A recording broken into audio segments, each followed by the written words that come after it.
जय गुरु जी। ब्रह्मा जी के बहुत से पुत्र हुए हैं। उनमें एक है दक्ष, जिनको प्रजापति दक्ष के नाम से जाना जाता है। तो प्रजापति दक्ष ने शक्ति की आराधना की थी कि वो उनके घर में पुत्री के रूप में पैदा हों। तो शक्ति जो माँ पार्वती हैं, जो शिव के अंश से निकली हैं, वो सती के रूप में उनके घर में पुत्री के रूप में पैदा हुई। तो जब उनके विवाह का टाइम आया तो उनका ये पहले से डिसाइडेड था कि सती का शिव के साथ विवाह होना है। लेकिन ब्रह्मा जी के पुत्र जो दक्ष थे, वो शिव से किसी कारण से खुश नहीं थे, इसलिए वो सती के साथ उनका विवाह नहीं करना चाहते थे। वो विष्णु के साथ उनका विवाह करना चाहते थे। लेकिन सती शिव के लिए ही बनी थी, वो शिव के लिए ही उनका विवाह, शिव के साथ ही उनका विवाह होना था, इसलिए उनका शिव के साथ विवाह हुआ।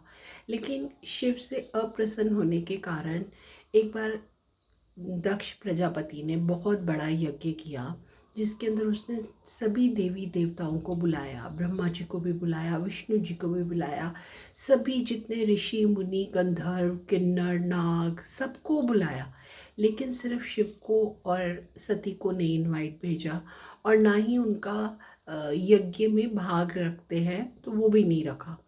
तो जब सती को पता चला कि उनके पिता के घर में यज्ञ है, तो वो जाने के लिए आतुर हो गई कि मुझे जाना है, मेरे पिता के घर में यज्ञ है, इतना बड़ा फंक्शन है, मैं तो जाऊंगी। शिव ने उनको बहुत समझाया पर वो जाना चाहती थी, तो शिव ने कहा ठीक है तुम जाओ, तुम्हें ठीक लगता है तो तुम जाओ।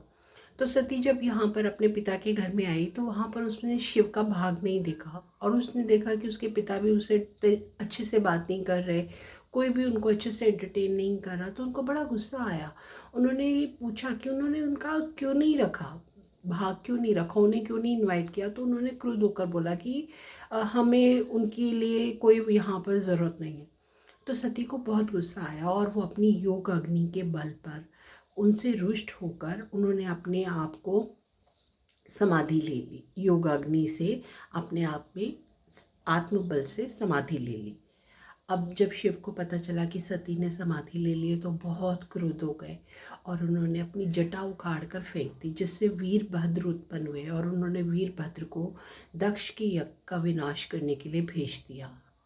तो इस तरह से दक्ष की पूरे यज्ञ का विनाश हो गया, और उनके अपने अहंकार के कारण सारे उनके काम खराब हो गए।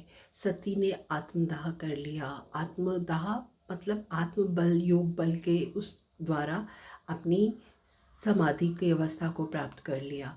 क्योंकि उन्होंने जब पैदा हुई थी तभी दक्ष को बोला था कि यदि वो उससे किसी कारण से रुष्ट हो गई, अप्रसन्न हो गई, तो उनको छोड़कर चली जाएंगी।